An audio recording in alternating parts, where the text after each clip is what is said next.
Good Sunday morning to all our listeners here. It's about 8 a.m. on the East Coast in the United States, 1 p.m. UK time. Just capped off the week of the first ever EuroLeague play-in tournament. Was pretty good, was pretty exciting. And coming up next, we've got the EuroLeague playoffs. So in anticipation of that, going to talk through some playoff series previews. And for Monaco, Fenerbahce have none other than, I think I would say, at the very least, the best trash talking Fenerbahce fan on EuroLeague Twitter, but also very knowledgeable, very great insight about the game. Fun to talk about the game with. If you're not on his bad side, if you are on his bad side, keep the jokes in your drawer. Savas, how are you? I'm good, man. Thank you. It actually felt kind of awkward when you said UK time when you were introducing me because it's been 2 years since I got here, and I would say I'm still in the getting adapted to my surroundings process. So it's a bit different talking about the EuroLeague from the UK. Yeah, But I have yes, I have to take it. definitely. Have you gotten out to any London Lions games out there? I did. Actually, I've been to two games. One against Telecom last year. I've been to two games where the Turkish teams were involved. One to Telecom last year, and this year the Beşiktaş game. I think it was the group stage. This year they won easily. Actually, they blew out Beşiktaş by like 20 points. Yeah. Last year Telecom won, but both were good games. Fun atmosphere, actually, better than I imagined Yeah. before I got here. Yeah. I mean, it's a little, from what I can see on TV, I mean, look, it's a little, kind of like an Americanized version of it, right? It's not like your diehard kind of classic European basketball environment. Yeah. But hey, I mean, look, they're selling tickets, and it's like, if they joined EuroLeague, if fans were there, that's kind of like what I want more than some of the other projects we're hearing about right now. Yeah, it's also a bit different when the Turkish teams are there because there's a big Turkish community in London, especially. So yeah, loads of Beşiktaş fans were there. Even for Telecom, which is not exactly known for their like the amount of fans they have. yeah, Lots of Turkish people were there, like including me, and I have no relationship with Telecom whatsoever. So yeah, it is fun. Yeah, that right, is actually why I think they might be a good shout for the EuroLeague because London is a very multicultural city, and if there's a EuroLeague team there, for sure they will sell out the games against, let's say, Olympiacos, Panathinaikos, all the Turkish teams, like the Spanish teams. It might not be great for the Lions as the home team, but there will be definitely a lot of away fans there if they ever make it to the EuroLeague. got it. Yeah, so it'd be kind of like how the Brooklyn Nets are in the NBA. We're just like Yeah, every game is a road kinda. game. Like Yeah. every game is a road game. Doesn't matter who comes to town. All right. Well, look, enough about London Lions. Great season, but they came up short. They want us to talk about them more. They got to win Euro Cup. So let's talk a little bit here. Monaco Fenerbahce. Uh, this is, I mean, look, I think all the playoff series have the chance to be great. Lesser degree Real Madrid, Baskonia. I mean, like Marcus Howard could make that series fun if he has a big game in the right spot, but unlikely. But this one is, I mean, I think the rest of them are all pretty close. From Panathinaikos, Maccabi on down. Monaco finishes up higher this season. Mike James has a great season. Fenerbahce changed their coach mid-season, had a bounce, sort of the table. We're fighting for top four, didn't end up quite getting there. Savas, I'll start with you. What's the first thing you're looking for matchup wise between these teams? What is kind of the most interesting kind of like first move on the chessboard that you think is going to matter? I guess you have to start with Mike James and how Fener are going to defend him, basically. We are talking about an MVP caliber player and who I would say who had the best season in his career so far. And he just broke the record for all-time points in EuroLeague. So it was a big season for him. But there's one thing missing for him, which is the EuroLeague title. So he'll be looking for that. He'll be basically motivated, maybe like he wasn't before. I wouldn't say he wasn't motivated before, but there will be an extra motivation. And you also have to take into account the fact that he's actually a free agent in the summer as well. And we are hearing about all those issues in Monaco financially. I don't know what's going to happen with him. And there will be a lot of movement in the summer, so he might actually be looking to move. And this will be a great stage for him to showcase what he can do. Because the knock with him has always been he's been great personally. He can score loads of points. He can create for others. But what everyone says is, which I kind of agree with, he's not been a winning player so far in his career. And he has that opportunity with this team, I think, to prove everyone wrong, basically. So it's going to be big how Fener defends him, how he performs. And I think that's going to be one of the key factors that is going to decide the series, basically. Because Monaco, let's be honest about this. Monaco can go as far as Mike James can take them. I think that doesn't mean they don't have a lot of talented players. They have some really good players. Kobo, Jordan Lloyd. Their forward rotation is really, really tough and athletic. So they have the quality, but he's the driving force behind this team. And if Fener finds a way to at least slow him down a bit and take him out of his rhythm, then they definitely have a shot at winning this series. And I agree that definitely it's a close series. Like before going into it, I would say it's 51% for Monaco and like 49 for Fener. So it's going to be close, and I'm looking forward to it. Yeah, I agree. The James thing. So I went and watched the last time they played in Monaco, and Fener they had a scheme that I really kind of liked. James pick and rolls. They did hedge and recover, so we couldn't really just attack right away, and like they're not switching, they're not conceding mismatches to him. So they're sending even Stanley, even though I don't think he's super comfortable with this, but like he jumps out and he stunts and he makes like Mike give up the ball. And while he does that, they're tagging from the weak side and hoping the roll man isn't wide open in the lane. And if they can recover, even if Monaco swings the ball back to James, the shot clock is winded down, and they still have Calathes on him. And I think Jasikevicius wants Calathes to guard him from the start, which makes sense. I mean, Nick's a good defender. And then on all the other pick and rolls, they would play regular drop coverage. So like they had a different scheme for Mike. I think that's the right approach to have. I want to see them blitz more and just purely take the ball out of his hands. Like if that high ball screen comes, I'm all in, especially when Motley's in the game, who's a little more athletic. Just like jump high, give him two defenders, and make him give up the ball. I mean, like Dante Hall is not a good decision maker. Like if Dante Hall is setting those screens and catching the ball on the short roll, like Fenerbahce's got to be fine. Same like Mom Jaite. I don't even think Mom Jaite should get that much minutes in this series, but we'll see. But those two guys, like they are not great. They're just not great in the short roll. I mean, like they can catch a lob and finish around the rim, but if you're giving them the ball 14 feet outside of the rim and they have to attack and make a decision in 4-on-3, it's just not their ball game. I think that's a really good thing to throw at Mike and see how they respond. And yeah, look, their forwards are gonna have to make threes. That's kind of been like this problem for them all season. Kemba Walker didn't even play in this game. Kemba Walker has not offered them much. I get it. He's a big name, but he hasn't really given them anything. Jordan Lloyd has not been the same guy since those back problems, like especially with his shooting. He's just not having a good season. Blossom game hit and miss. Alpha Diallo hit and miss, right? Like the two inconsistent guys. They can have some games where they're knocking down a lot of threes, and they have other games where you could leave them open 6-7 times in a row, and they're not going to connect. So pushing that ball out of James's hands, mixing up pick and roll coverages with him, which they did in some of the first game, I think is going to be the right move.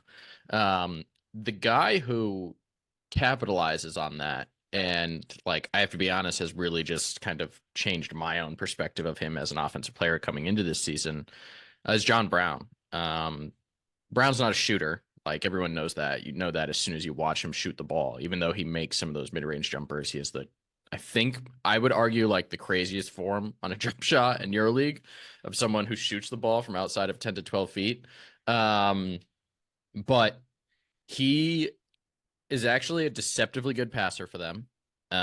When he's picked up the ball in the short roll, he's had success. That game against Fenerbahce alone, he had some really good assists.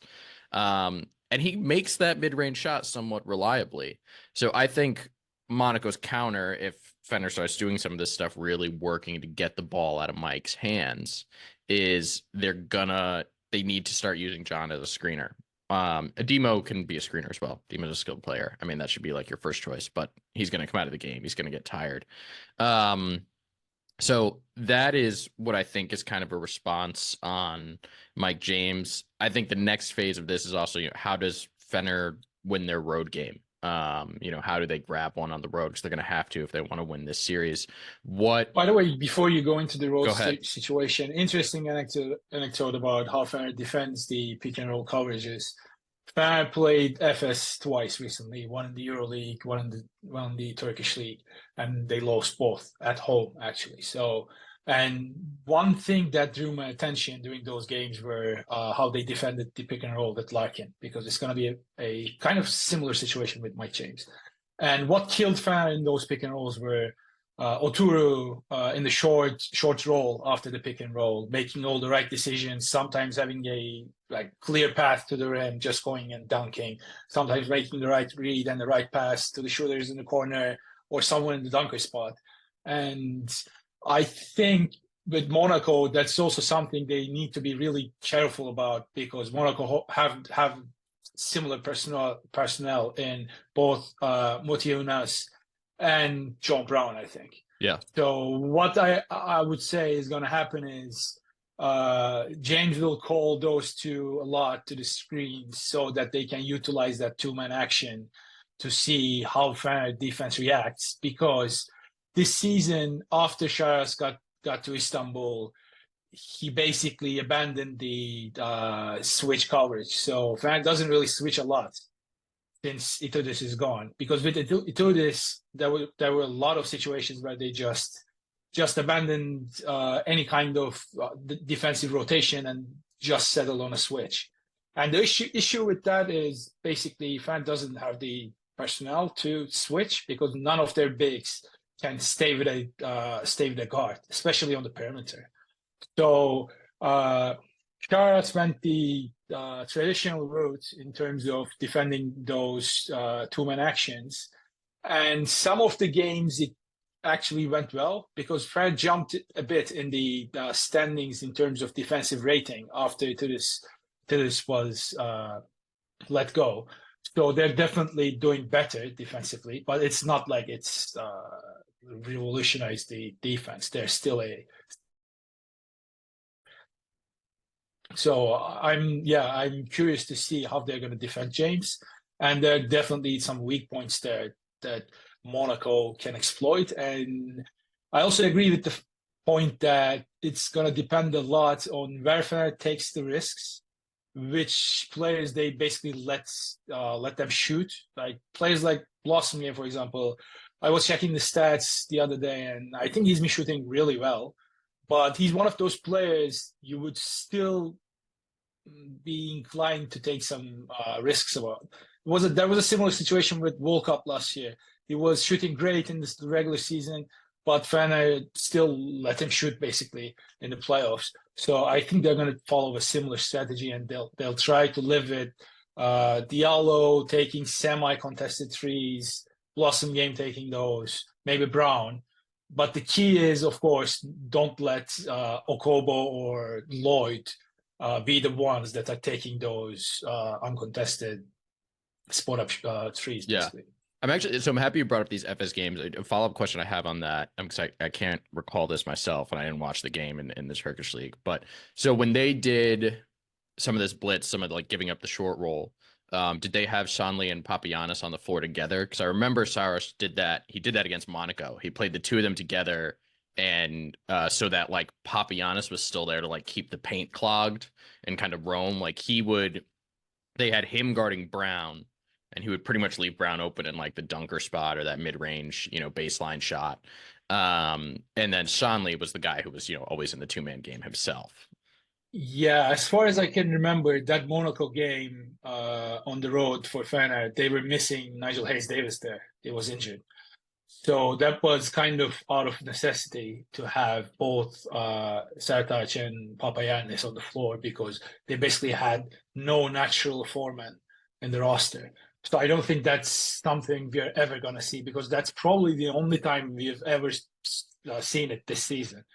I'm hoping that we don't see it, because that's very limited mobility on the floor. And even when one of them are on the floor alone as the five man, it caused a lot of problems, and it's the one big problem Fener couldn't solve this year, and why all the fans and the media, everyone is crying out loud for a center in the summer, and that's one thing I think they're going to go hard after. So I don't think we're going to see that in this series unless something extraordinary happens.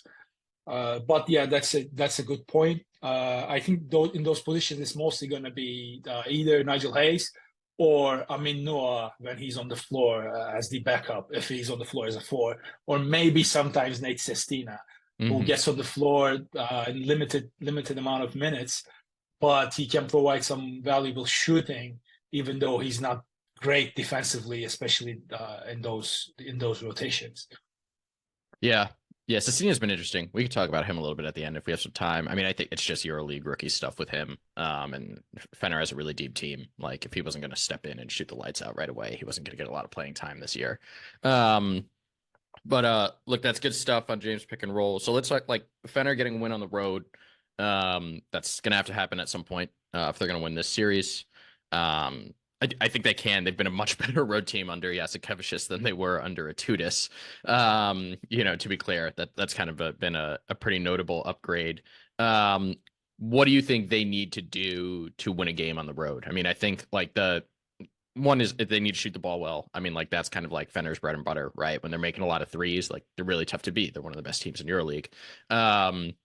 But what are some of those other little buttons you think they need to press correctly in a closer game where even like, playoffs is about like a lot of times you got to figure out how to win a game even when the shots aren't falling, right? Like you got to grind down and get a lot of stops and make it work for you. So what are you keeping an eye on there? Yeah, the road struggles, I think it's been the story of the season basically, because it did not change when Itudis left. And it's been the same story ever since. Because when Itudis was at the helm, I think they lost very, very winnable games, like games where they were going ahead into the fourth or even late into the fourth against Partizan, Baskonia, I think Barcelona as well on the road. They were ahead at some point in the second half. And the main story of all these games have been basically not being able to execute, especially in the second half. They get a lead. They're pushing hard in the first half. They hit basically everything from 3 inside the arc in the paint. And then after some point, the opponent coach makes some adjustments, and then it's just cold turkey from there on. And I think that's what they need to avoid. And we've seen some light at the end of the tunnel. I was actually in Madrid when they beat Real Madrid, and I had the chance to watch that game live. And I think that was the most impressive win of Fener's season, basically. I mean, yeah, Madrid were not in a good shape back then at the time. And I think they were coming off a loss to Panathinaikos at home as well. But it was still the biggest win of Fener's season. And it's funny that a team finished 6th actually swept the defending champions and the team who finished in the top spot in the regular season standings. Yeah, I think they need to execute basically, especially in the fourth, because the tendency with Fener has been this is a team that is dependent on Kalaitis basically. So and the issue with that is when teams make the right adjustments against Kalaitis, and if he's not on the day where he all of a sudden decides to become Stephen Curry and shoot like 3 out of 4 from deep, and this is like maybe I would say like 20% of his days these days. So more often than not, he's a liability in terms of being the weak spot in terms of shooting. So when that happens, when he's not on the floor, they don't have the guy on the floor that is going to make the right decisions. That's been a big issue.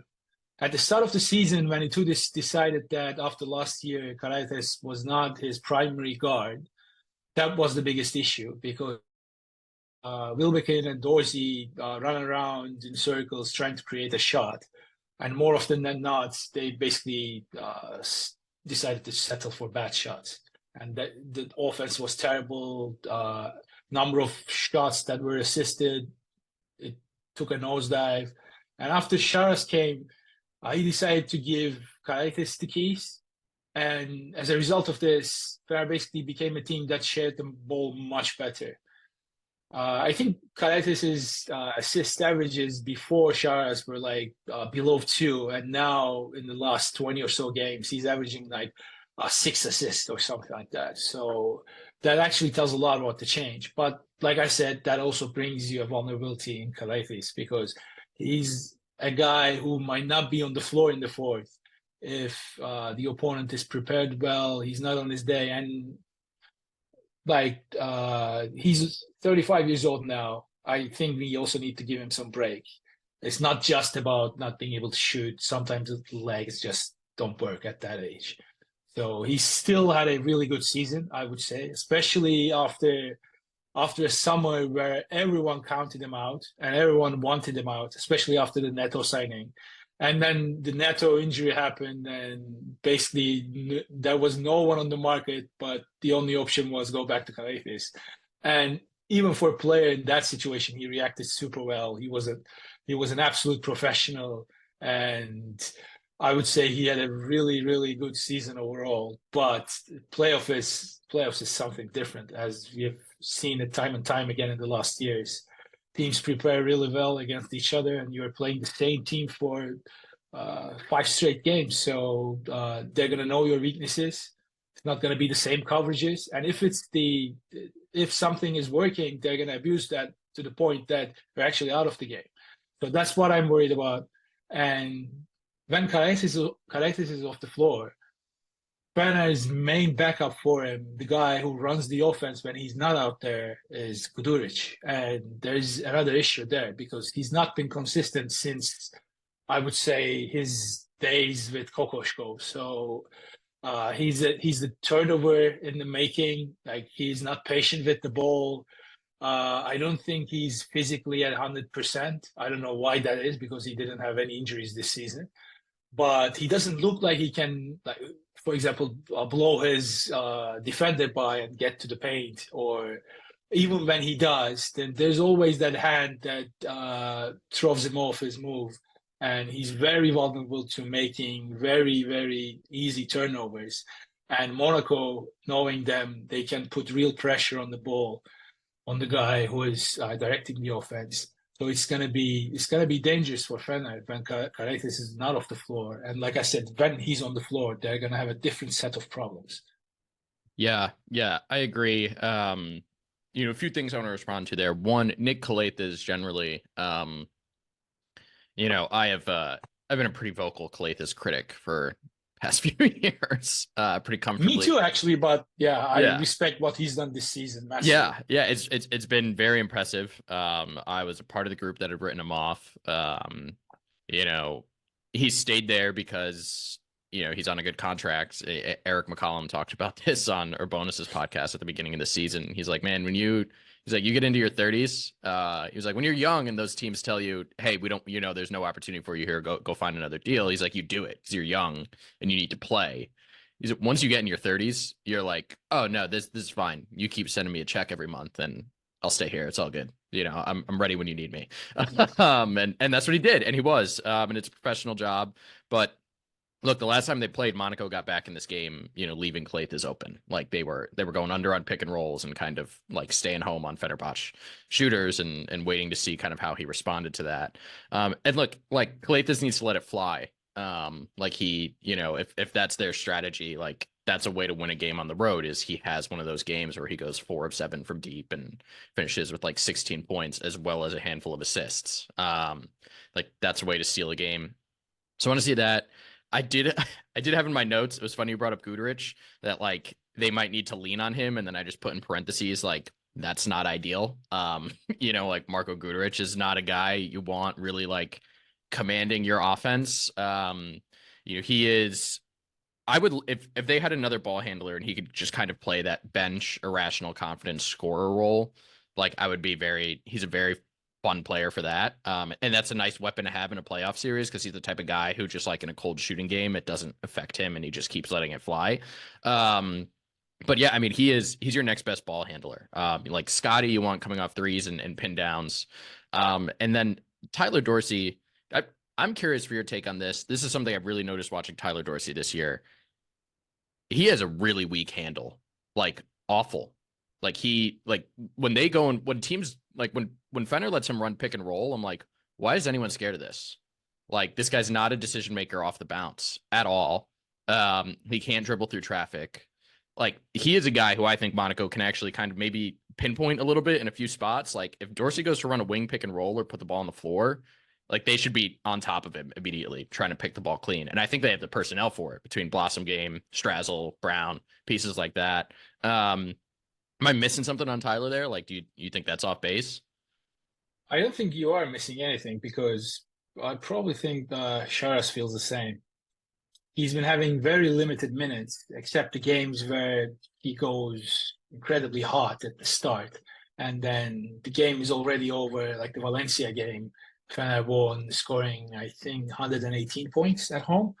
So he starts the game. That is one of the changes Sharas made towards the end of the season. He used to start with Karatis and Wilbekin, but now he starts with Dorsey instead of in Wilbekin's place. So he basically gets Dorsey's minutes out of the way early so that he can keep Wilbekin on the floor late in the game. So he gives him some minutes to see what kind of Dorsey we're going to see that night. Because sometimes they're nice with Dorsey. He shoots everything. Like you don't want that shot selection, ideally, especially a coach like Torres. And but there are some nights they're basically all falling in. So I mean, you need to take advantage of that when they're falling in. But more often than not, Dorsey is a player who needs to be in a very specified role, but he has that mindset that I think he thinks more of himself than his coach does. So that's the biggest problem. And on top of this, he's not exactly been a factor on defense. He's been a non-factor, and especially off-ball defense, he's borderline unplayable. So it's been an issue.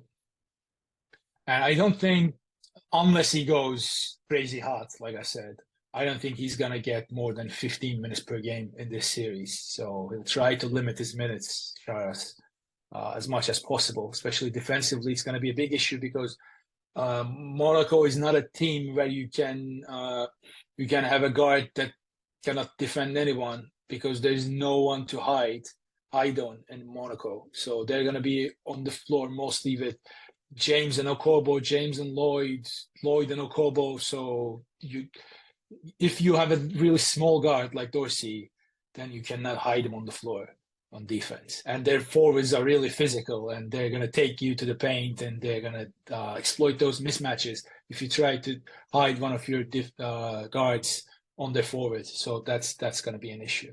I think one of the keys in this series for Fener is going to be Biberovic and his impact. What kind of impact is he going to have in this series? Because you mentioned Guduric as a ball handler. I think Tarek has made really good improvements in his game over the season. And he's an incredible shooter. I think one of the best shooters I've ever seen at that age. And he has that perfect form, basically. And if he can add a little bit of ball handling to that package, he's probably an NBA player in the making. So if he can do that, I know this is a big stage for him to try new stuff, but we've seen some stuff from him where we expected the least. He was a big contributor in the game against Madrid, and he's definitely he's not afraid of the big stage. He's an irrational confidence guy. He's gonna shoot it from anywhere. Yeah. So I think he's gonna have at least one big game in this series, and hopefully more. Yeah. Yeah, I can definitely see that. I hope he doesn't end up guarding James. Cyrus did a funny thing at the end of when you guys last played them in Monaco, where Tariq was in foul trouble. So I think to start the fourth quarter, he was just like, "Yeah, just guard Mike. It's fine if you foul out. Like you weren't going to close this game anyway." He was like, "I couldn't believe it." He was like, "Yeah, I don't care. It's fine. It's fine." Just I don't like it either, to be honest. Yeah, because he does it with Hayes too. That game, Hayes was injured, but there's been some games where Hayes had to guard Campazzo, Larkin. I think in the home game, in the first game of the season against Monaco, he had to guard James as well, and I don't really like that. That throws the balance of the entire team. Yeah. So kind of a couple final points here. I touched on this a little bit. Look, the key thing for Monaco is how do they protect from Fener's shooting? I mean, like that's your offense, right? It's like Calathes pick and roll, and if he gets going to the rim or he finds the roll man or Motley posts ups, things like that, that it opens the floor up for the shooters. You guys have a lot of guy who can knock down threes and make shots. I think Monaco can slow that down by doing some of what we saw they did in that game where they play off Calathes and they just kind of stay home on shooters. Have you seen any teams this year use some strategies on Fener, to kind of cut off shooting on Scotty specifically, who's kind of your main flamethrower guy, that have stood out to you? Or do you really think it's just kind of like going to be a hot and cold assessment of Fener on a nightly basis? A bit of both, basically. I really liked what I've seen from FS in the last 2 games in terms of defending Fener too, because Fener never got into any kind of rhythm in those 2 games. And what Fener struggles with is physicality, and Monaco has a lot of that, to be honest. And how Fener likes to play the game is not going to the paint consistently enough so that they can actually create some in and out movement in offense. And they're one of the teams, I think, with the least free throws attempted, or at least the percentage of free throws. And Monaco is, I believe, close to the top in that aspect. So that's going to be a big difference between those teams.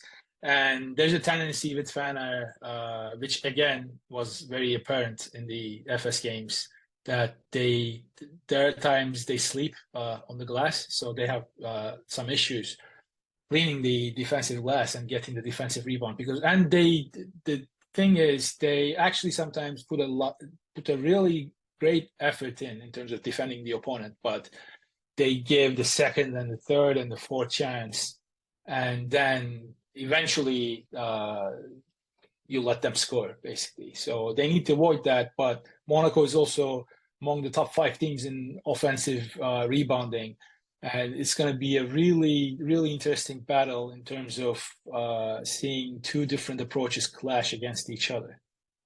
Because one of the keys, I believe, for Fener to make it easier on themselves, to avoid the physicality from Monaco, to get the defensive rebound and get on transition and get those, especially those transition threes, they're going to be really, really valuable in a playoff atmosphere. So if they can increase the tempo a bit and get those easy points, then it would help them get to where they want to go offensively.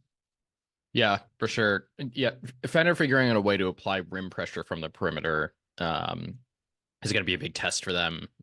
We've touched on it multiple times here. Like it's a problem with the makeup of their roster. I mean, like Calathes and Guduric are kind of their 2 guys who, hypothetically do that within their scheme, but like Calathes is not his favorite thing to do. He wants to drive and kick. And then, I mean, Guduric, it's whatever. Guduric will do whatever gets him a shot.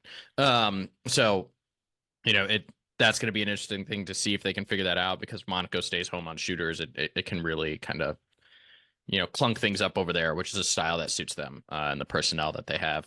The last thing here is, I think, how is Fener protecting the rim in this series? What is their scheme there? We talked about the bigs. They're not super mobile. They're generally not the best defensive group, the 3 of them, Shanley, Papagiannis, Motley. They all bring something to the table on the offensive end of the floor. Defensive end of the floor, they all kind of leave something to be desired. And you're going up against a team that is going to really like to attack off the dribble. As we talked about, James isn't scared to hit the paint. Demo can go in the post. They're going to crash the glass. Who do you think is best suited for this series from your 3 bigs? And what are you kind of counting on from them? What do you want to see them do to kind of hold their own? And I don't know if you're going to win that center matchup, but at least kind of keep it even and see if you can slow down Mike as well. To be honest, I'm not optimistic about the bigs, especially the battle between the bigs from both sides. And I think Motley is a doubt for the first game, so we don't know if he's going to play in Monaco. And that leaves Fener, let's say he doesn't play, that leaves Fener with Sertac and Papagiannis for the first game. And yeah, defensively might not that big of an issue because Motley himself has a lot of flaws on that end. So, but they're definitely gonna miss him on offense. He's probably the only guy who can consistently put some pressure on the rim by his play in the paint. And he actually has a favorable matchup against Monaco because uh, like neither Motiunas nor Dante Hall, they're not especially huge guys because Motley generally struggles with guys like Tavares. Like who doesn't struggle with Tavares? But yeah, like bigger guys like Mustafa Falls of the world, like Milutinov, those kind of guys. He cannot establish himself in the paint, and he does not have the necessary fundamentals, the footwork in the paint, to be able to make something out of nothing. Let's say. Yeah, I definitely think they're going to miss Motley if he misses games, especially on offense. Defensively, this is probably not a series for neither of Sertac or Papayannis because they're so slow laterally. And Mike James is going to exploit that. Okobo is going to exploit that. I think the key here is probably either blitzing, like you said, going high on the screens and hoping that if you can get the ball out of the guard's hands, something bad happens for Monaco because they make a mistake, the forwards mostly. Or like I think again, this is a lot to expect from Kalaitis, but he's been Fener's best perimeter defender all season. If he can actually like manipulate the screens well, navigate the screens well, then he can, if he can stay in front of James, then he can create some damage there. At least like force him to take maybe marginally more difficult shots than he does take. So that can be an advantage for Fener because Galaitis is, even if he's 35, he's really physical. He's a big guy, so he can make James uncomfortable for sure. And I think we're also probably going to see Wilbekin on James too. So those two guys, how they defend James and how the others stay on their assignments and how the rotation works, I think those are going to be the key factors. This is not a series where you can bleed for even a second. And there are some guys off the ball, especially like Dorsey, I think Guduric too. And sometimes Biberovic is also guilty of this, sleeping on defense off the ball. But you cannot afford to do this in this series. So how concentrated they are, how much focus they have on the day of the game, especially on the road, because at home you can make up for those small mistakes because you're possibly going to have a better night on offense. You are going to have favorable calls. Not going to make it that big of a difference, but you're going to have marginally more favorable calls from the referees when you're playing at home. So especially on the road, they need to be focused 40 minutes. There's no other way, I think. Yeah. Final thought here. Do you want to see Yamadar at all in this series? Do you think he brings anything to the table? I've thought about this in my head, and it's that weird thing where it's like thinking of the best version of Yamadar. Yeah, I want him out there. I think that's a nice body to throw at James for a few minutes and can run some pick and roll and maybe knock down an open shot. Yamadar's not been the best version of himself this season. I mean, like that's obvious. So do you want to see him? Do you think that's worth a gamble? I think they're going to see him. I want to see him in limited minutes to see if he's not a weakness on offense, especially. Defensively, he's definitely a guy who can put some pressure on Mike James or any other guard Monaco has, and he can make some impact there. But the biggest issue with him, I think, is offensively, he's lacking some stuff. Charas really puts some emphasis on.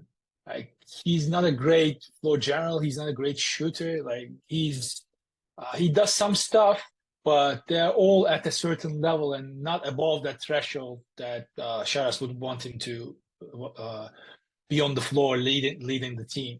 And especially with the problems I have in other positions, or even in the guard position, like they have Guduric there. That's a guy who can play some good offense at times, but who is non-existent defensively. Kalaitis is there who can do some stuff really well, and then he's a very streaky shooter, and that's being kind to him.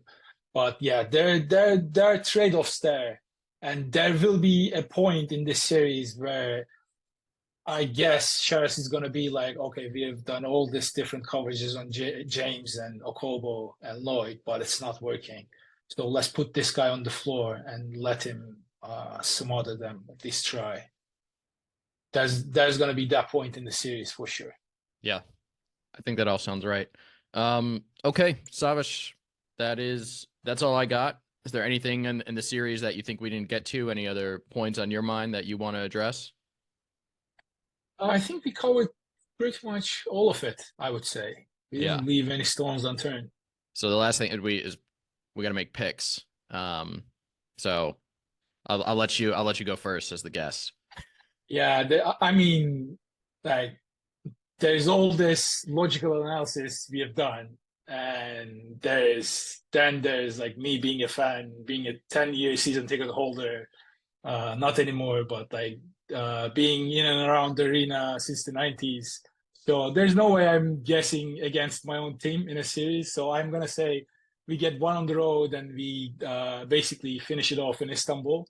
That's what I hope. It's going to be 3-1. But what I would say in favor of Monaco is if this goes to 5, I think then it's going to be Monaco who's in the Final Four. Yeah. That I am leaning towards Monaco in 5. We talked about this. You brought this up at the top. It's I was in the same camp as you on Mike James, and still am a little bit. But this is an insane season he's having. The volume, the efficiency. He's gotten better. I mean, like, he's 33 years old, and he's a better player than he was, 2 years ago, which is just really impressive. All right, so that's what we've got. Savas has Fener in 4. I'll take Monaco in 5. Anything else? Thank you for coming on, my friend. It's been great to have you. What are you working on right now? Anything you want to plug, and after that, I will let you enjoy the rest of your Sunday. Yeah, thanks a lot. I think we'll have another podcast with Sebastian Komianos. If you follow me on Twitter, you probably know him. We're going to talk Olympiacos and Fener this week, hopefully. And you can find me. I don't know if this time I'm going to write in English, but it's going to be in Turkish. Maybe it's translated as well. You can find me on the Rival app on whatever platform you're on. So you can read my analysis on the Monaco series there as well. And that's what it. Thanks a lot for having me. It's been great. Definitely. Savas, thank you. Yeah, I've got Seb coming on in a couple hours or so to talk about Olympiacos Barcelona. So that'll be a fun one too, man. Savas, thanks so much, everyone. Enjoy the rest of your day.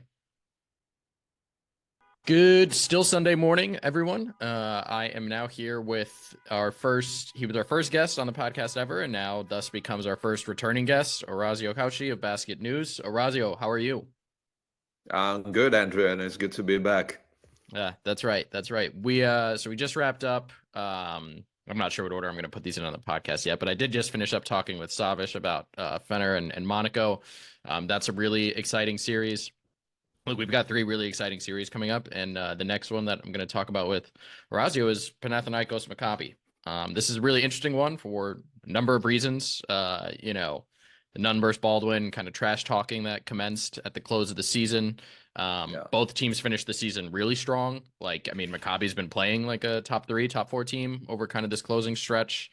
I think they've kind of turned that quiet, Stark Arena, Pioneer Hall into like a different type of home court.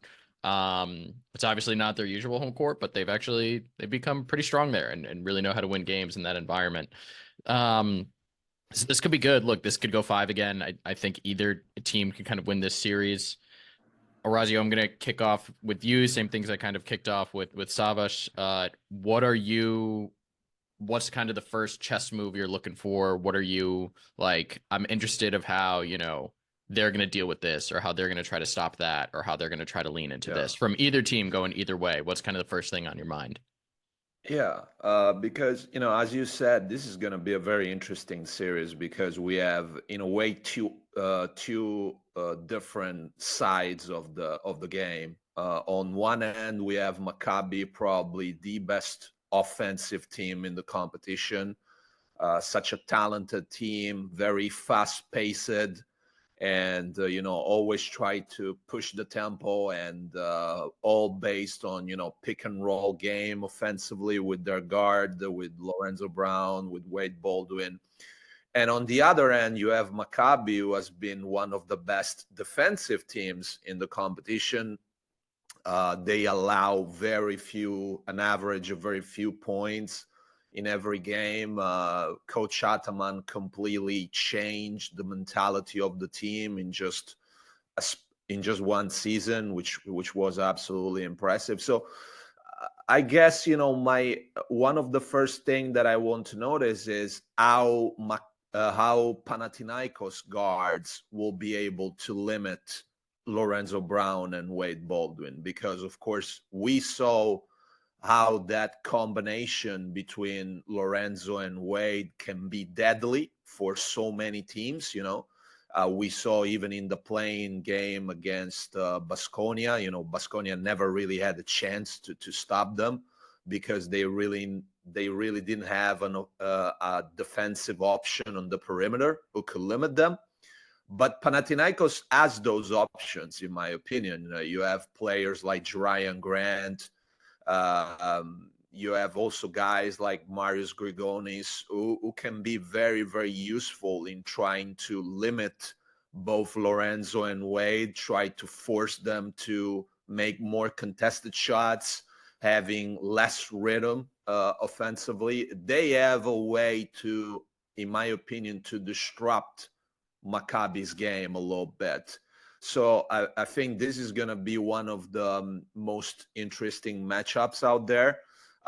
And as you mentioned, of course, it's going to be very interesting also to see the battle between Wade Baldwin and Kendrick Nunn, since there was a little bit of trash talking on social media between the two guys. But really, it's the most interesting aspect is that we're going to have probably the best offense in the competition against one of the best, or if not the best defense in the competition. So it's going to be very, very interesting from this perspective. I still see Panathinaikos as the favorite in the series, but this is going to be a very close one, in my opinion. Yeah, I'm with you. How they match up with each other. I mean, like, there's just so much dynamic guard play. Yeah. And Panathinaikos is fortunate that their guys are a little more two-way. Jerry and Grant is, great offensive player and a fantastic defensive player. Yeah. Even Nunn has been like more than passable on defense this year. He's been pretty Absolutely. good. I mean, he has his moments, but for the most part, he's pretty solid. So I think, if I'm them, I'm going Grant on Baldwin. I like that matchup a little bit better. Nunn on Brown. And then, Grigonis on Colson to kind of start the game and see where things go. Where it becomes interesting is when he puts Slukas in the game, and how he's going to try to hide him, because, like, if I'm Maccabi, as soon as Slukas is in the game, I'm putting him in every pick and roll possible. I'm having him hit a million screens every possession. It's not just that he's not a great defender. It's that also, like, it's going to tire him out at the other end, and make him less impactful on the offensive side. So even if you're not scoring a ton of points on him, if you're making him work through a ton of action, it's going to limit what he does on the other end, which limits his impact overall. And I think that's what, like, kind of a big key for Maccabi in this series is, like, Nunn's going to get his. Nunn's been one of the best offensive players in Europe this year. He's going to score. He's going to put points up. Lasort's going to get stuff out of the pick and roll. Grant is going to get stuff off of the two of them. So it's like, okay, what are you really, like, limiting after that? And I think there's a way to limit Slukas' impact. And if you do that, you're pretty much telling Panathinaikos you need Grigonis, Dinos, Wancho, or Vildoza to step up, or like Papa Petru on any given night. Like, those are the next 5 guys they're going to in their rotation. None of those guys have had a great season. None of those guys have had a season that indicate. Well, Dinos has had a good season. Sorry, I should clarify to be respectful to him. Dinos has had a good season, but none of those guys have had a season where you're like, oh yeah, sure. I think you could be the third or fourth guy in this playoff series and tip it against this powerhouse offense. So I think that's going to be a lot of their approach. Slukas icing him in that pick and roll, really trying to force him back to his right, I think is the right thing for Maccabi to do defensively. It's going to be a shootout, even with Panathinaikos' defense. Both these teams are going to try to score and put points on the board. They have the personnel to do it. I know like Maccabi's going to start with Cohen in the game. It's what they like to do. Or Sorkin, if I'm confusing that. I confuse the two of them all the time. But they're going to start one of them at the 4. And then I'm interested to see which team goes small earlier. Because both of them have been willing to do it this season. Like Ataman got to right around the halfway mark. He'll play the 3 guards together, and he'll play Grigonis at the 4 with Lasort at the 5. He doesn't care. Or Wancho at the 4. He'll go a little small. But like that helps Maccabi because then Maccabi can go small in response. They can bring James Webb into the game and kind of play him and Colson as their 2 forwards, which gives them more spacing, more versatility. It gives them a lot to lean on. So which team goes small first is going to be fun to watch. The real key here is like, can Maccabi grab a game in Oka? Like, do we think that's possible? What are your thoughts? Do you think they can pull that off? If so, what does that look like to you if they can win a game in Greece? As you mentioned, this is going to be a key in the series because although they're going to play away from home in Belgrade, Maccabi is now used to that environment. Even if there is no fans in there, even if there are very few people in there, they made it feel like it's home for them, especially in the last few months, in my opinion. So they already used to that environment. But winning in Oaxaca, that will be the real challenge for them, trying to steal a game at the Oaxaca to really have a chance to win the series. In my opinion, they have the possibility to do that because offensively, they have the potential to beat pretty much everyone in the EuroLeague, and that includes Panathinaikos. So potentially, I think they have an opportunity to do that. But one of the strongest elements for Panathinaikos this season is that they turned Oaxaca again into a real fortress. They've been very, very difficult to beat at their own place. So, before you mentioned also the fact that who's gonna go smaller first, and this is an aspect that for Panathinaikos will be crucial in my opinion because especially because Panathinaikos doesn't really have a real alternative to Matthias Lasort. So when Lasort is not on the court, they really need to go small because they don't really have an alternative to Lasort. Bolsharovsky didn't really work out this season for them. You can use, of course, Kostas Antetokounmpo as number 5, but they have to go small when Lasort is not there. And for them, to survive in those moments, that will be really the key for the series. If you can have something more from Juancho, who has been underperforming this season. It has been pretty clear the expectations on him were much, much higher, but he's been living a very complicated season. But Juancho can be a real factor defensively because this is a guy with his length, with his size that can really impact the game defensively.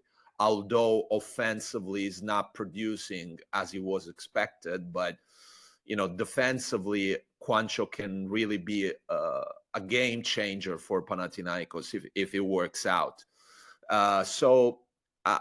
Despite the fact that I do believe that Maccabi has the potential to take at least one game at Oaxaca, I still see Panathinaikos as a very, very hard team to beat, especially at home. And that's why I still believe that they have at least a slight advantage in this series. Yeah, I think so. It really is great. Like Maccabi has turned like Belgrade into a home environment. As you said, they got comfortable playing in that quiet arena. And it works. I mean, it's not the home crowd they're used to, and it's not nearly as strong. But I think especially for a team like Panathinaikos that's used to, their own hostile fan base, and when they travel to other places, dealing with really loud environments, like stepping into Belgrade and all of a sudden, you can hear this, the squeak of your sneakers. It makes a difference. Like it's weird to handle as a player. They may get used to it over the course of the series, but we'll see. So I think if Maccabi is going to take a game on the road, they need to ramp up their physicality. That has kind of been like a weak point for them this season. It's weird because they have this really athletic team, but they don't have like a physically imposing team. Brown and Baldwin are like they're tactical, they're finesse guys. They don't want to push you around. Tolson can get physical. It's actually like even especially with his build, but it doesn't seem to be the direction of the game he wants to go in. And then I think that's why Kaddish starts a bigger lineup because he kind of he knows his team isn't the strongest physically out of the gate and wants to deal with some of that. But I've mentioned this a few times now. When I watched them play Maccabi play Barcelona close to the end of the season, I mean, they did not commit a team foul for 9 minutes in that game. And then at halftime, they asked Kaddish, like, hey, what do you think your team could do better? And he was like, foul. Like, that was it. He was like, foul. Like, this is ridiculous. Like, I don't get what we're doing. And I think what he's specifically talking about is, they switch. They like to switch on defense because they have athleticism. But there are times where like Brown gets switched onto a big and they don't deny quickly and the ball gets down there. And I think he's just like telling Lorenzo and Wade, like, just give a foul, man. Like, get out of the matchup. It's fine. We can eat one or two of these from you every game. So the key in that road game is meeting the physicality, because Panathinaikos is always going to be physical out of the gate. That crowd screaming with the personnel they have, they're going to come and they're going to hit you hard on every single possession. So you need to match that and give some of it back at the other end, while at the same time, like, keeping that balance of like Brown and Baldwin don't get in foul trouble, because that will cause significant problems for Maccabi trying to steal a game. So I think like matching physicality, keeping Brown and Baldwin on the court and in the game, if they do that, they could have the firepower to steal one at the end if they keep a game close. The other thing on my mind is he's probably going to do it. Yeah, he likes to do it, but like Kaddish is going to probably play Blatt and Di Bartolomeu together off the bench, which he likes to do. He likes to go to his bench unit. If Ataman does what he's done in some past playoff runs, like with Efes, where he really shortens his rotation to like 7 guys, I don't know if you can get away with like Blatt and Di Bartolomeu together. Because if he shortens to 7 guys, like that means 2 of none Grant Lucas is in the game and can go right at one of those guys, or put them in pick and roll and get a switch and attack them in the post. So I don't know, like that's the other chess move, right? Like we talked about who's going to go small first. Is Ataman going to do what he's perfectly comfortable doing? He's one of the few coaches in Europe who's really just like doesn't care and will adjust to this model. He'll shorten his rotation to 7 guys he trusts.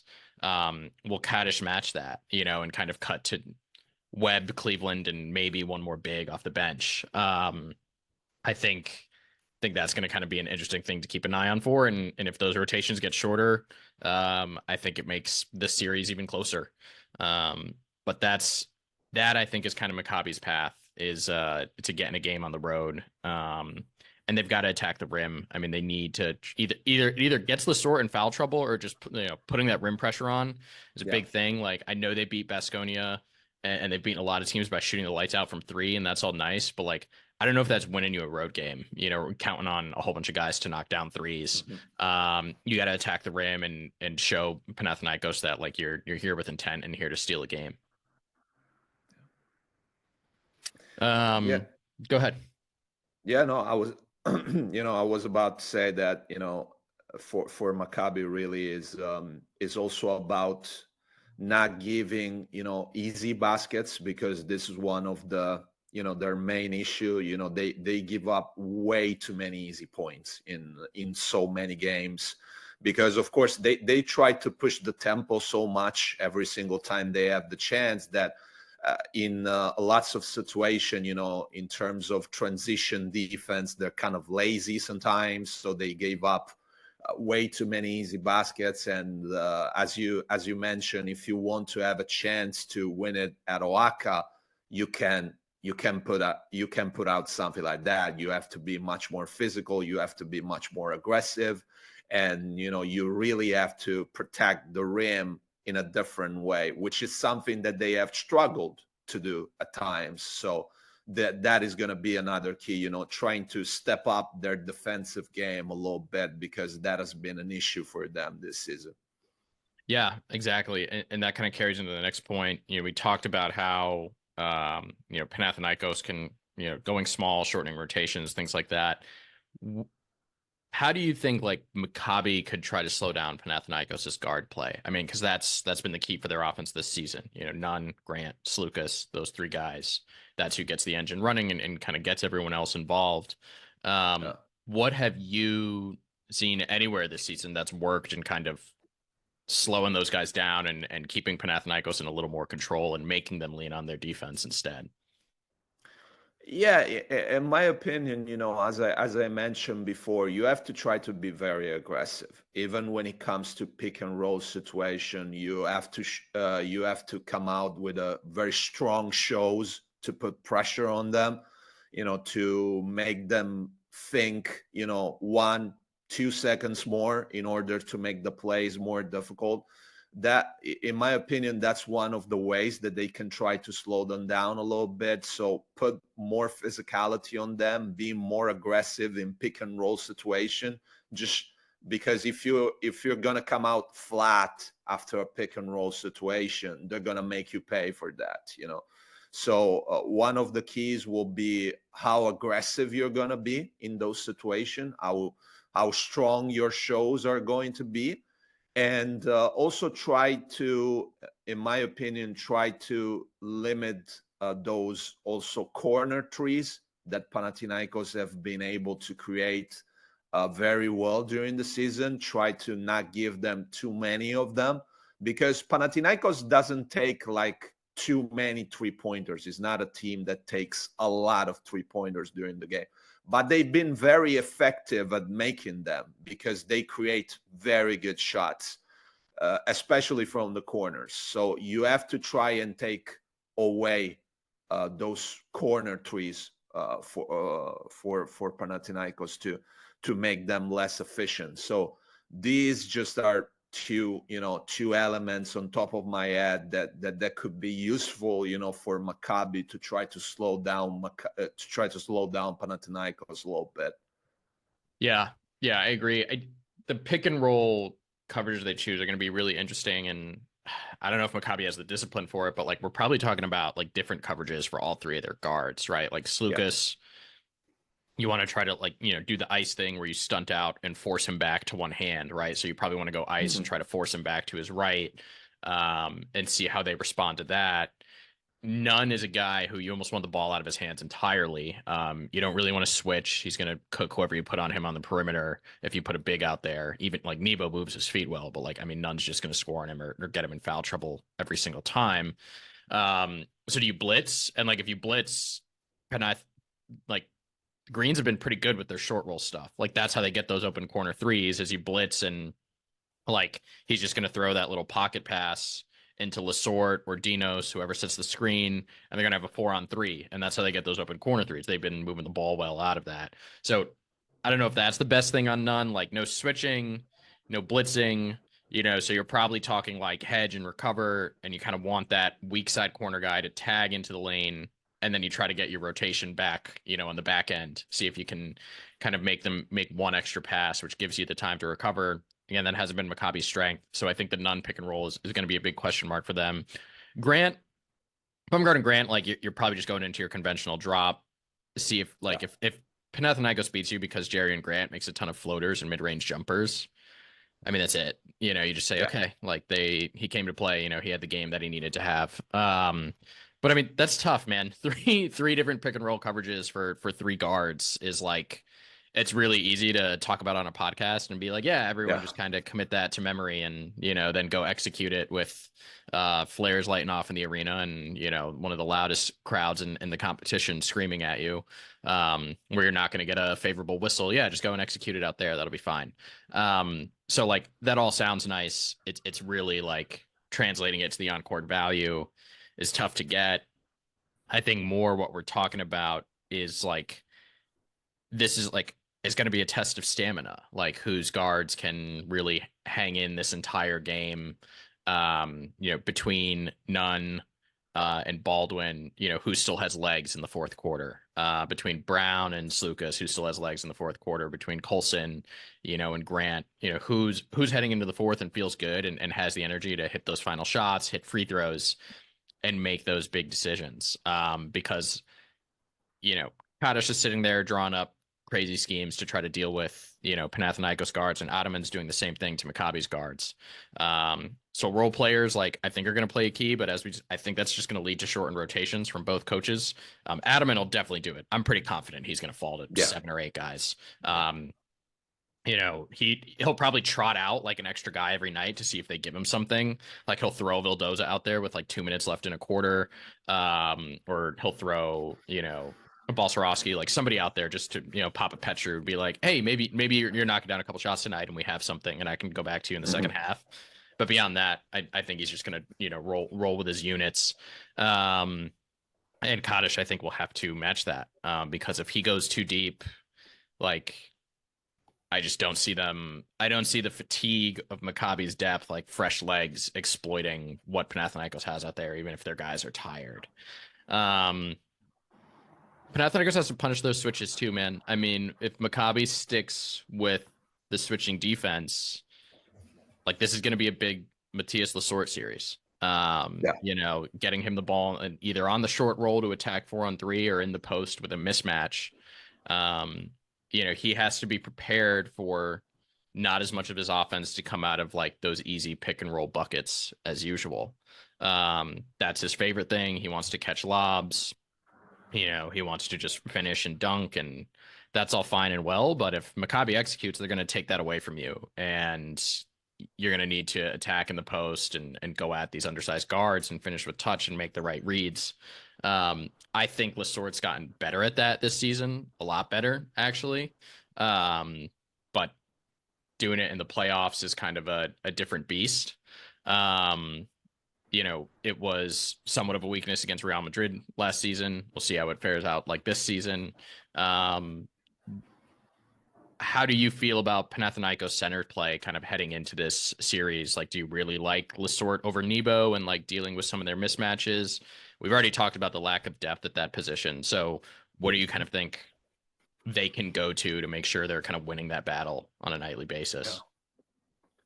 Yeah, Nebo has been really good in the last part of the season. He has been very, very effective, which sometimes has been his issue because he's a very athletic guy, very explosive. But despite these qualities, he hasn't been a really good rim protector, despite those qualities.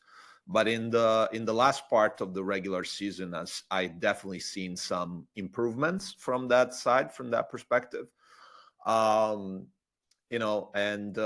still prefer Lesort overall as a player. I think he has, especially around the rim, some qualities that Nebo does not have. But as you mentioned, the key to try to limit Lesort is gonna be to take those easy baskets around the rim away from him. Because when Lesort has space to operate, and he can come at you with speed and aggressiveness, it's going to be pretty much impossible to stop him. But, if you force him to think 1 second more, 2 seconds more, that's where, the troubles begin for Lesort, because he's not really used to, make that extra pass that he wasn't supposed to be there at the beginning. So, for Nebo, really the key to try to limit Lesort is going to be to, be very physical with him, force him to think a little bit more than usual, and try to be very aggressive in cover situation, because you have to be quick, as quick as possible in order to limit Lesor. And if they can overall as a team, try to put him in foul trouble as quick as possible. That's big. And mainly because, again, Panathinaikos does not really have a real alternative to Lesor. Once Lesor is out of the court, they have to go in a different mode. So that is going to be an important aspect too, in my opinion. Yeah. And then I think the flip side of this is like Panathinaikos should do everything they can to like make Maccabi lean on their post players on the offensive end, right? So we talked about some defensive schemes there. Like Panathinaikos, I want to see them switch and like see if like Lesor can hang on the perimeter a little bit. Not so much with Dinos. I don't know if you want Dinos out there. But when they go small, like doing some more switching defense, and then like if Maccabi's response to that is like to throw the ball to Josh Nebo in the post against, Jerian Grant, Kostas Sloukas, or one of those guys. If I'm Panathinaikos, I'm like, okay, like, yeah, let's see how that goes. Let's see if Josh Nebo is going to score is going to score 20 points in a game. Let's see if he's capable of that from like low post touches instead of his little short roll push floaters. Like I think that's something they should look at. If that's not working, like you can go to somebody, you can blitz. Like we talked about blitzing, they could do that and make Nebo decision maker out of the short roll. He's weaker there than Lesort is. He has much less reps as that guy. So I think like a lot of defensive schemes of trying to push the ball out of guards' hands and seeing like who can really commit to those and execute them. That's going to be the decision maker here, who can do just enough to make, instead of Baldwin having, an 11 for 19 night with 24 points, can you make him 8 for 19 with 18 points? And, that's going to be a difference maker. And Maccabi trying to figure that out on the back end of Panathinaikos. Like, you're not going to stop these guys. You can make them a little more inefficient, get under their skin, rattle them, slow them down just enough that cumulatively it adds up as a team and it can give you a win. So look, this is going to be a great series. I just talked with Savas about Monaco Fenerbahce. That's going to be a great series. After this, I'm talking to Seb about Olympiacos Barcelona. Like we have 3 fantastic series pretty much in front of us. That's EuroLeague. That's what it is. Even with the play-in, I really still think we got what's kind of correct and how the season has shaken out and who's been solid. Orazio, the final thing here is we got to make picks. We got to make predictions. So I made Savas go first on the last one because he's a Fenerbahce fan, so of course he picked Fenerbahce. But I'll go first here. I think Panathinaikos in 5. And if I had to guess, I feel like each team is going to win one on the road is what's going to happen. I won't be surprised if Maccabi actually steals one in Oka and, all of Panathinaikos fans are going to freak out and Dimitrios Yiannakopoulos is going to, threaten referees and post some stuff on Instagram about it. But then they're going to go back and steal a game, in Belgrade and come back home and I think close the series in game 5. That is, look, I'm not super confident in that. This is a 51-49, 48-52 series. But that's my pick. I'll stick to it. What is your final assessment here? I'll go with Panathinaikos in 4. And 4. I can see it. Yeah. Because at the end of the day, I trust them more because of their, ability defensively to limit so many teams. And I think that even in this series, they will find a way to limit Maccabi's flow offensively. And just because, it's also in a way kind of a gut feeling, every single time that Ataman is able to turn the situation around when he gets, the pulse of the situation, it becomes very, very difficult to stop him. So that's why I'm saying, Panathinaikos in 4. Yeah, I'm with you. I do wonder if we'll see a look, NBA has kind of seen a rejuvenation of zone defense. A lot more teams are using it. This Panathinaikos team is different than the FS teams that, Ataman used to have. It's a similar framework, but the personnel is still different. I do wonder, though, I remember that one of those series against Real Madrid with Efes where, Efes went up 2-0 and Real Madrid got back in the series by doing a lot of zone because it like really neutralizes pick and roll and messes with the offense on Ataman teams. We didn't even talk about that. I think Maccabi should give that a shot. Like they shouldn't be afraid. Really, like what I think an underrated part of this series is, in my opinion, these are probably the top two guys for Coach of the Year. Ataman, the job he's done turning Panathinaikos around, and Kaddish. I mean, like if Maccabi had rolled over on this season and just like finished 15th, like if they had his Zvezda season where it's just like it never connected, it fell apart. They lost interest. Like nobody would have held that against him. It would have been like, yeah, man. I mean, what did you expect? But I mean, he kept these guys locked in. They made a quiet crowd into a, quiet, non-existent crowd into a real home court advantage, as we've talked about multiple times. It's an impressive performance that he's done here. He talked about this as like, saying the key thing has been that it's the same group of players. He's like, that makes it easier to deal with this situation. A lot of guys who know each other and get each other. We're not figuring out the basketball. We are figuring out how to deal with the outside stuff. But still, I mean, this has just been super impressive for a performance as a coach. I don't know if it's official, but I heard they're looking to extend his contract. I think that's correct. So they're trying to extend the deal. And mostly because, how he's been able, to keep the team together this season, because considering what's happening on the outside, that would have been pretty difficult for pretty much everyone, Yeah. So I think this series is fun for that. I mean, it's going to be a chess match between Ataman and Kaddish.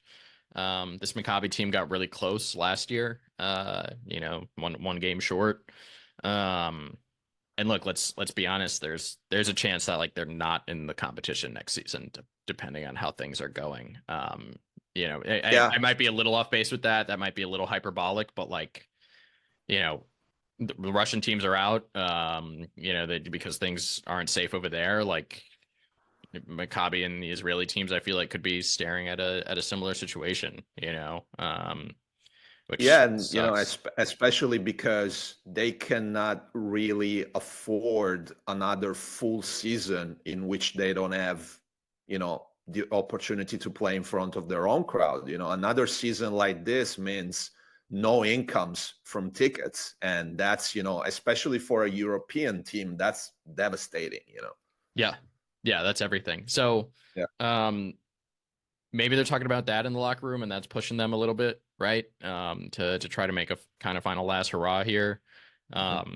If they don't, I think this will kind of be a what if team we remember a few years down the road. If they come up short in this series, next season is just kind of in the tank. Because I was a real believer in this. I had them, I think, in my top 3 or top 4, heading into this season. Just on the sheer, simplicity of they were 1 win away from the Final Four last year. They got the same guys coming back. They were damn good. I think they're gonna be, a step better. I think if they had a normal season here, they probably are in the top 4. So, maybe they pull it off, and it's a fun story and a good story for them. But I think we're in the same camp here. Panathinaikos just has a little too much, and they've got, even with what Maccabi has done with figuring out how to win games in Belgrade, the Panathinaikos just has way too strong a home court. And Ataman usually gets his teams through these days. As long as they're in the playoffs, they're going to get to the Final Four. All right, Orazio, anything you think we didn't get to, man? You think we covered everything in the series? Anything else you're keeping an eye on? I think, another thing that I want to add to the conversation is that I'm really looking forward to see how what kind of an impact it can have Antonius Cleveland in this series, because especially in the final part of the season, he really turned a corner defensively, and he really made his impact felt on the team. And that's a player that, if next season you want to continue to keep this core together, it will be very interesting to keep him around, because we saw some great improvements from him over the course of the season. He's still a pretty young player, and his potential defensively is, in my opinion, is really impressive. Yeah. Him and Webb are who Maccabi needs to kind of step up in this series. They really need those guys to like take tough assignments and hit open shots every time they're out on the floor. It's a lot to ask at two bench guys, but like that's going to be the different maker. The regular offense is going to come from Brown, from Baldwin, from Colson, and even Blatt and DiBartolomeo off the bench. Those guys are going to score and create in the pick and roll. So like Webb in Cleveland, that's who's going to get left open. They need to make their open shots, and at the other end, they need to pick up. Cleveland needs to, for however minutes he's in there, he needs to be a menace to Grant, to Nunn, and slowing those guys down. Same goes for Webb. They execute that, they've got a shot. All right, Orazio, thank you so much, man. It was great having you on a second time here. We've got our picks. We're both leaning Panathinaikos. I've got them in 5. You've got them in 4. I think that makes perfect sense. I'm taking all the easy picks and just saying 5 for everything. That's kind of my role here. Just keep pushing 5 games. So then even if it goes south, you at least got the 5 games right. Anything you wanna plug here? We know you're at Basket News, but what else are you up to, man? Any summer plans? Anything else? No. First of all, thank you for having me again on the show, man. And for the summer, I'm just arranging my year trip to Treviso to be at the Adidas Eurocamp. It's gonna be fun. It was really fun last year when they returned with the event, because the event went missing for a few years, and that was a shame a little bit. And now they have returned, and I'm gonna be there for my second year in a row. Fantastic. Well, looking forward to the coverage. Looking forward to everything. And other than that, we got playoff basketball starting next week. Thanks, Orazio. Enjoy your Sunday, man. Thank you, Andrew.